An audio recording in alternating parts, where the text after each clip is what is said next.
자, 이번 주는 서비스 부분의 원가 배분. 이 서비스라고 하는 것은 그 공장, 우리가 제조 공장을 생각해 보면 물건을 생산해내는 라인이 제대로 활동하는데 이 지원하는 활동 부서들을 얘기하는 겁니다. 또 생산 라인도 또 여러 개가 있을 수 있고, 이때 이제 구체적으로 원가를 어떻게 배부하고 계산하느냐 하는 문제를 우리가 배우게 될 겁니다. 지난주에 여러분들이 개별 원가 계산 배웠어요. 그죠? 조금 생소했죠?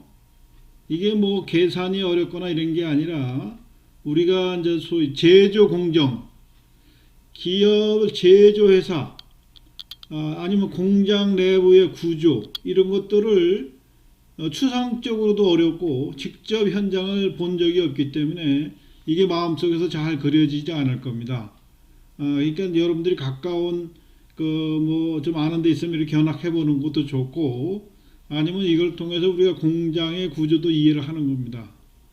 특히 여러분들한테 강조하고 싶은 것은, 또 부탁하고 싶은 것은, 여기에 나오는 그 예제 문제와 뒤편에 나오는 그 연습 문제들을 충분히 풀어보면서 익히는 겁니다. 우리가 요 교재에서는 여기도 문제가 좀 많은 것 같지만은 이거는 절대 많은 게 아니에요. 여러분들이 이제 세무회계가 들어왔으니까 CPA, 공인회계사나 세무사에 대해서 많이 들어봤죠. 그 시험을 준비하는 학생들은 이런 문제들을 한 100번씩 풀어본다고 생각해 보면 될 거예요. 조금 먼 얘기일 수도 있지만은 여러분들은 아무래도 이제 관심이 있을 테니까 세무사나 공인회계사 시험 보는 데 있어서 작게 공부하면 얘네들이 이제 회계학 공부를 한 4년 정도 하는 거죠. 그런데 이 시험을 봐보면은 회계학 문제를 그렇게 많이 풀어도 회계학 문제에서 보통 과락이 나와서 떨어지는 경우가 대부분이에요. 그러니까 회계학 문제가 40점이 넘어가는 학생들로 추려보면은 걔네들이 거의 합격선례예요. 그러니까 회계학 문제의 난이도도 엄청 높고요. 그러다 보니까 회계학 문제를 엄청나게 풀어봐야 빨리빨리 풀 수 있고, 또 여러가지 이런 그 고시 문제는 주로 저 함정을 만들어 놓고 이렇게 하면 틀리겠지 하고 문제를 만들어요. 그러니까 그게 눈에 딱딱딱 띄는 사람은 좀 빨리 접근할 수 있고, 그렇지 못한 사람들은, 학생들은 어떻게 하겠어요?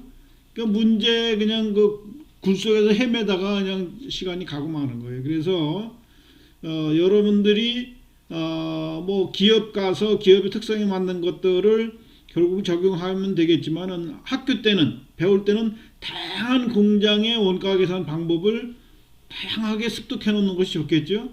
그러니까 여러분들이 현장 가서, 공장 가서 실제 자료를 가지고 할 수는 없으니까 이런 다양한 형태의 연습 문제들을 풀어보는 게 아주 중요한 거예요.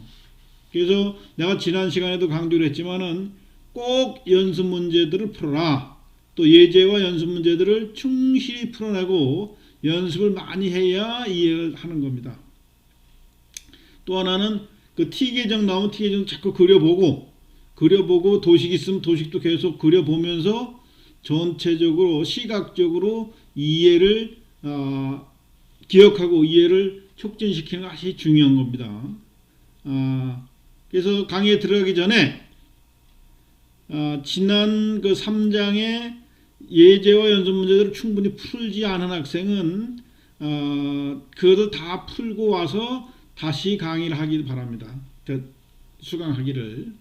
그리고 4장도 미리 책을 읽어보고, 또 뭐 이왕이면 연습 문제들도 다 풀어보고 이렇게 강의를 들으면 더 좋을 것 같아요.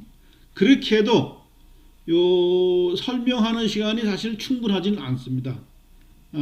지난 시간에도 얘기했고 지지난 시간에도 얘기했지만은 이 관리회계나 원가회계의 볼륨으로 보면 이거 지금 우리가 배우는 교재의 한 5배 정도 되는 것을 이렇게 짧은 교재 속에서 적은 시간 가지고 강의한다는 것은 쉬운 일이 아니죠. 강의도 어렵지만은 여러분들이 진도를 따라가는 것도 쉽지가 않습니다. 그만큼 여러분들이 집에서 열심히 해야 되고요.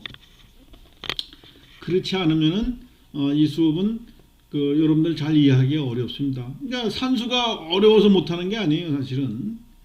그래서 지금 이것이 여러분 너 전문대학 가가지고 뭐좀 매달 졸업증만 따면 되겠지 하고 왔는데 이거 공부가 너무 부담스러운데 이런 생각하면 그게 잘못된 겁니다.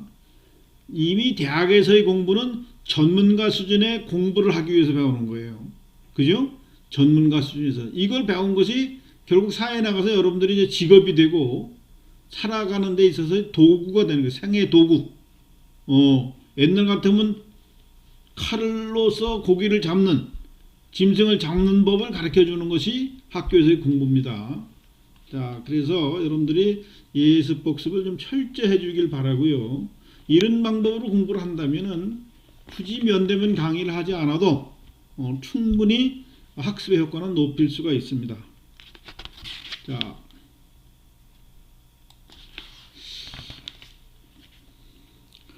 원가 계산과 원가 계산에 있어서 어떻게 보면 원가 배부에 있어서 핵심인 제조 간접 원가. 그러니까 직접 재료비, 직접 노무비는 어떻게 돼요? 직접 재료 원가, 직접 노무 원가는 바로 추적이 가능하니까 그 원가 계산은 그렇게 어렵지가 않아요.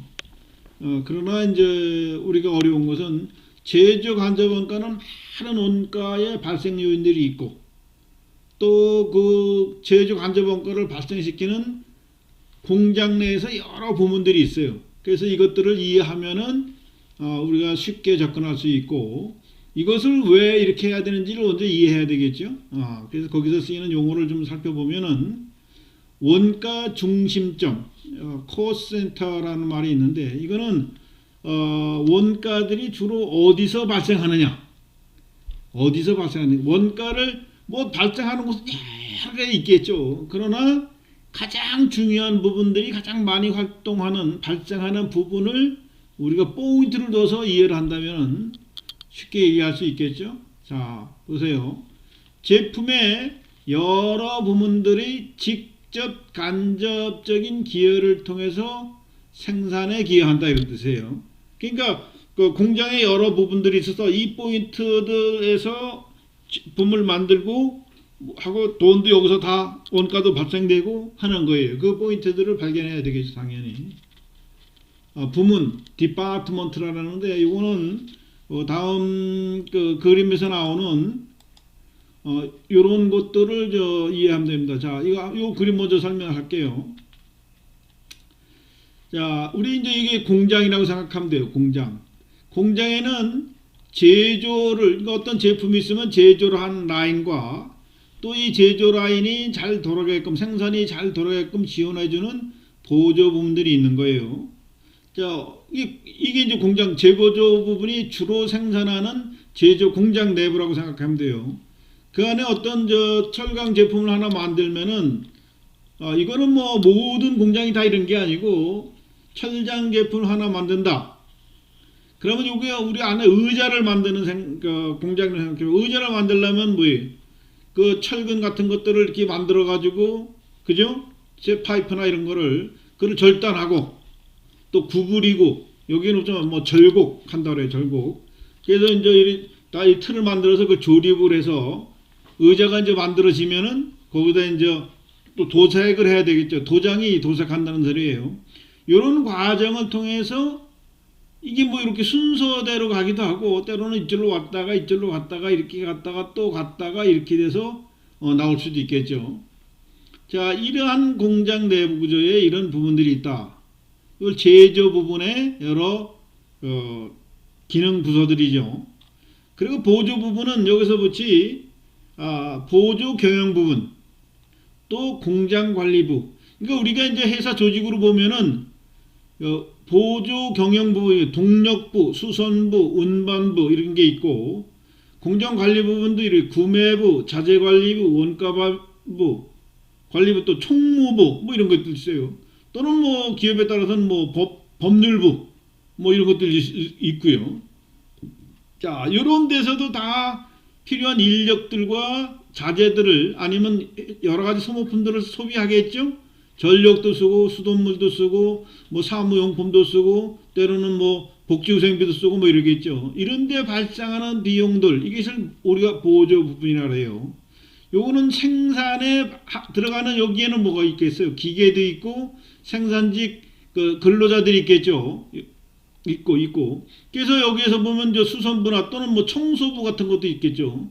그 청소부가 여기 이런 데 가서 청소도 해주고 또 이 수선부는 뭐 기계가 고장나면 수선도 해주고 요런 형태로 원가 소위 공장이 이루어진 겁니다. 이루어진 거예요. 그러니까 요런 구조를 일단 머리에 그려놓고 이 챕터를 공부를 하시는 게 좋겠습니다. 자, 원가 계산은 그래서 각 부분에서 발생하는 원가 우리 아까 뭐 내가 얘기했지만 직접 재료 원가, 직접 노무 원가 소위 직접 재료비, 직접 노무비 이렇게 표현하는 책들도 많이 있습니다. 그 다음에 제조 간접비, 제조 간접 원가 등으로 이제 구성이 되어 있는데 이거는 큰 묶음 단위로 보는 거죠. 자, 제조 직접 원가는 직접 재료 원가, 직접 노무 원가. 이건 어떻게 보면 뭐 추적이 가능한 거니까 오히려 원가를 집계하고 배부하고 하는 것들이 너무 쉽죠. 예. 자, 특정 제품을 생산하는데 소비되었다는 동질적인 특성을 가지고 있고 또 특정 제품을 생산하는데 소비된 것이 이제 명확하기 때문에 제품에 직접적으로 할당이 가능한 겁니다. 이게 뭐라 그랬죠? 직접 재료 원가를 어디로 가요? 제공품. 제공품도 집합적 계정이라고 했죠. 회사 내부에서 보면은 제공품도 A 제품의 제공품, B 제품의 제공품, C 제품의 제공품 이런 식으로 여러 단계의 하위 계정들이 관리 장부들이 있을 수 있습니다. 아주 간단한 소형의 공장 기업에서는 뭐 하나의 라인으로 될 수도 있지만은 그렇지 않은 경우는 대부분 좀 이거 복잡하고 아까 보여준 그림도 간략하게 그린 것이죠. 여러분 포항제철 뭐 견학 가본 적은 거의 없죠. 거기 하면 공장만 어떻게 되어 있어요? 수백만 평에 있어요. 거기에 있는 기계들 큰 고로 기계들만 해도 뭐 수십억에서 수억 이런 따 하는 공장들이 수십 개들이 있습니다. 기계 장치들이. 그 다음에 각종 뭐 이런 기계 뭐 거기 보면 그 안에 들어가는 굴러다니는 뭐 기중기, 지게차 뭐 별별 장비들이 다 있죠. 이런 것들로 구성되어 있고 아주 작은 공장. 동네에서 만약에 이것도 공장이에요. 만약에 이게 뭐지 순대를 만든다. 그 순대도 어떻게 되겠어요?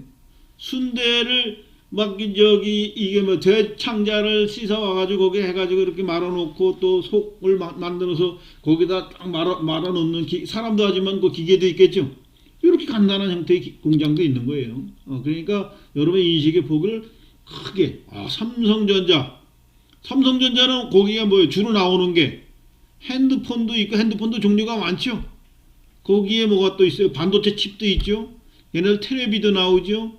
또 뭐예요? LCD도 만들죠. LED도 만들죠. 그 뭐 냉장고, 세탁기 뭐 이런 거 다 만들잖아요.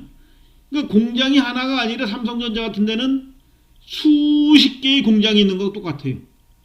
사실 삼성전자는 회사 규모가 커가지고요. 이것을 쪼개면 한 100개 이상이 넘는 회사로도 만들 수가 있어요. 그래서 삼성전자 같은 경우는 회사 내에 사장님들도 여럿 있고 부사장님들도 여럿 있고 회장님도 여럿 있어요. 그리고 생산 파트도 회계 부서도 하나 두 개 있는 게 아니라 회계만 보는 사람들도 수백 명이 됩니다. 그래서 기업은 크기에 따라서 또 종류에 따라서 다양한 형태의 원가 계산을 하고 여러 가지 부문들이 이루어지는 겁니다.